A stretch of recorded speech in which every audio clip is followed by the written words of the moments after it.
આ વૃક્ષો પણ પોતાની ડાળો થકી સુંદર પુષ્પો અને ફળોની સામગ્રી લઈ આપના ચરણ કમલો પર ઝૂકી રહ્યા છે, આપને નમન કરી રહ્યા છે. અને એમ કેમ ન હોય?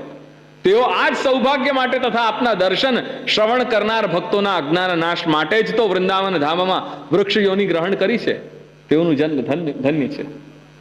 अहो अमी देव वर अमरार्चितम इत्यादि भी इन सारे श्लोकन के द्वारा भगवता भगवान ने स्वलीला परिकर स्वरूपम तादृशमेव निरूपितम. केवल भक्त की ही बात नहीं है, पर भक्त सु भिन्न जा जा प्रकार सु भक्तन को अपने अपने स्वभाव और अधिकार के रूप में जहां जैसे उनको नित्य लीला प्रवेश भयो है, वहां उनने हर लीला के परिकर को तादृशता से ही उनको जो है वो निरूपित किया है.